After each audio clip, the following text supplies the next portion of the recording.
মিনু তোমাকে বলে যেতেই চেয়েছিল, আমি বারণ করেছি। কেন মা? তুমি কি আমায় বিশ্বাস করো না? শোন, তুমি আমার সন্তান, আমার জীবনের একমাত্র অবলম্বন। তোমার প্রতি আমার আপাতত স্নেহ। তোমার জেঠুমনি অবশ্য বলেন আমার অন্ধ স্নেহ, কিন্তু এই দুয়ের মধ্যে যে সূক্ষ্ম একটা রেখা আছে, বিশ্বাস অবিশ্বাস, সেটা আমি নাই বা বুঝতে পারি। দেখ, এখন এসব তর্কের সময় নয় একেবারে। মা, আমি এখন কি করব মা? আমি কি করব মা? আমি কিচ্ছু বুঝতে পারছি না। মিনু, একটা না একটা পথ ঠিক বেরোবে, দেখিস, ঠিক বেরোবে। কি পথ মা? আমি কি করব? সব কাজ কি আর সবার দ্বারা হয় মিনু? কেন মিনু? কেন তোমায় ওরা তোমার নাম দিতে দেয়নি?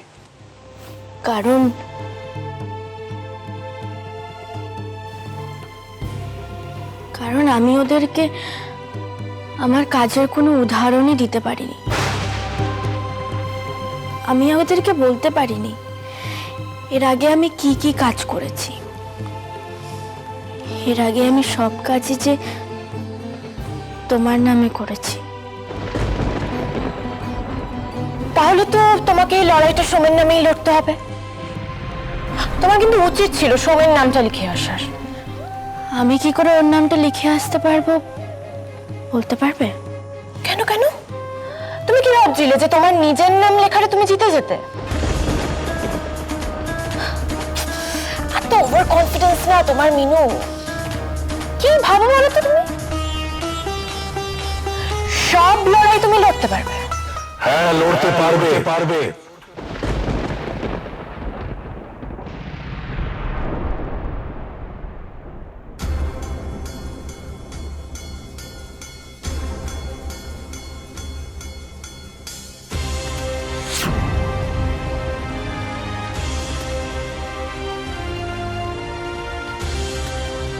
জেঠুমনি? হ্যাঁ, আমি বলছি, সেরা মৃৎশিল্পীর প্রতিযোগিতায় মিনু লড়বে।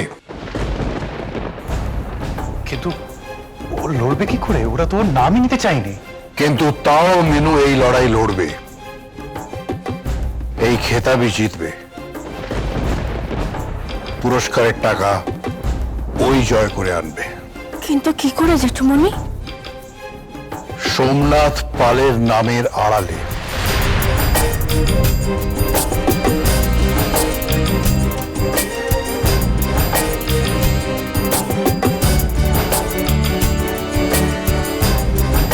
হ্যাঁ, এর আগেও যেমন মিনু সোমনাথ পালের নামের আশ্রয় নিয়ে মূর্তি গড়ার কাজ করেছে, ঠিক তেমনি এবারেও প্রতিযোগিতায় লড়বে এবং জিতবেও।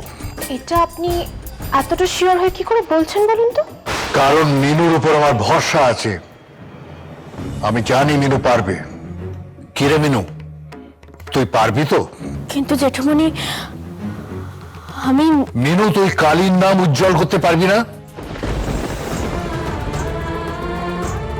বল, পারবি না? কর্তার নাম উজ্জ্বল করার জন্যে, কর্তার বাড়ি, তার ওয়ার্কশপ ফিরিয়ে আনার জন্যে এইটুকু চ্যালেঞ্জ অ্যাকসেপ্ট করতে পারবি না? বল মিনু, পারবি না?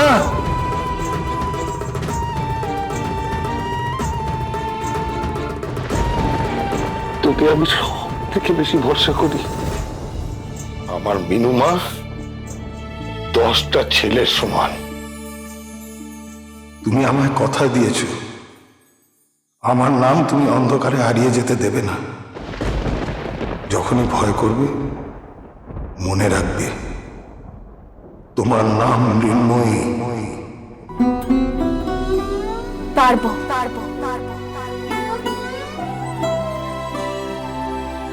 আমি পারবো জেঠু,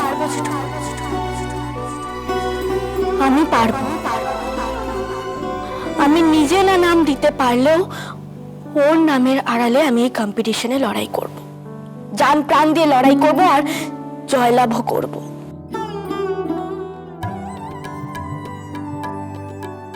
ভালো তো মিনু, ভেরি গুড। জিতে দেখাও তাহলে।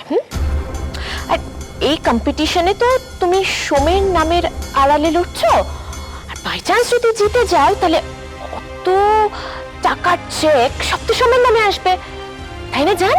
হ্যাঁ হ্যাঁ, তাই তো। হ্যাঁ, তাহলে সেই টাকা দিয়ে তুমি তুমি তোমার ফিল্মের কাজও শেষ করতে পারবে। না,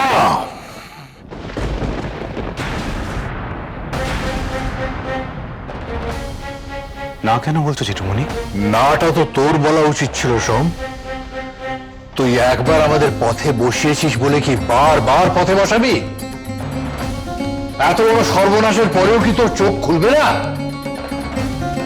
আজ পালবাড়ির রাধা মাধবের পা ছুঁয়ে তোকে একটা প্রতিজ্ঞা করতে হবে সোম। কি প্রতিজ্ঞা? সোম, তোর মধ্যে যদি এখনো এতটুকু দায়িত্ববোধ থেকে থাকে, তোর মধ্যে যদি এখনো এতটুকু কর্তব্যবোধ থেকে থাকে, তোর মধ্যে যদি এখনো এইটুকু পুরুষত্ববোধ থেকে থাকে, তাহলে রাধা মাধবের পা ছুঁয়ে প্রতিজ্ঞা কর, সেরা মৃৎশিল্পীর প্রতিযোগিতায় জয়লাভ করে মিনু যে অর্থ পুরস্কার পাবে, তার একটা পয়সা তুই নষ্ট করবি না।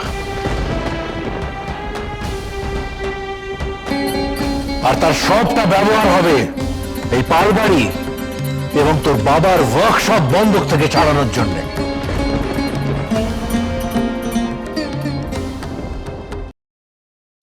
এসব আপনি কি বলছেন?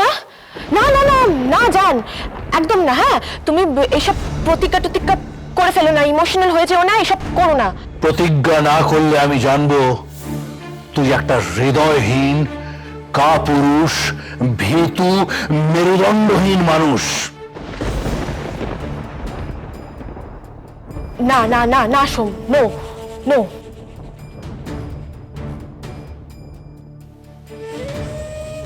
তুমি চুপ করে আছো কেন? তোমার কাছে কি জেঠুমনির কথার থেকেও একটা বাইরের লোকের কথার দাম বেশি? সোম, প্রমাণ কর যে এখনো তোর মধ্যে একটু হলেও পুরুষত্ববোধ আছে।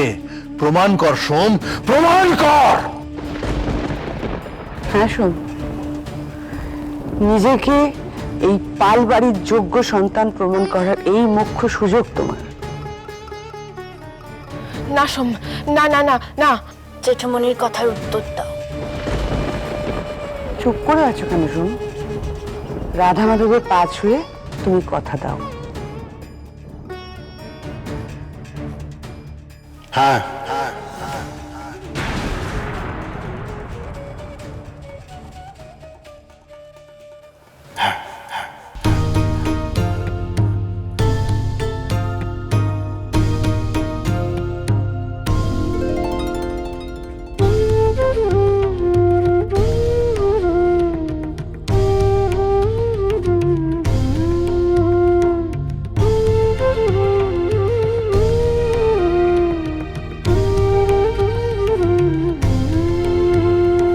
আমি রাধা মাধবের পা ছুঁয়ে আজ বলছি যে সেরা সেরা মৃৎশিল্পী প্রতিযোগিতায় যদি মিনু প্রথম পুরস্কার পায়, তাহলে পুরস্কারের সমস্ত টাকা বন্ধক পাল বাড়ি ও ওয়ার্কশপ ছাড়ানোর জন্য ব্যবহার করা হবে।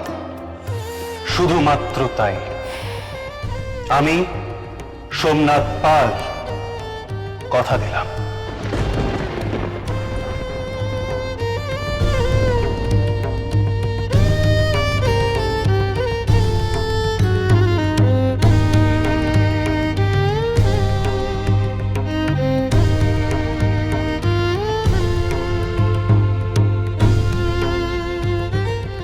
আমি জানি আমার স্বামী এখনো এতটা নিচে নেমে যায়নি যে সবার সামনে আমার মাথা হেট করে দেবে। আমি জানি গো, তোমার উপর আমার ভরসা ও বিশ্বাস আছে। বাজলো তো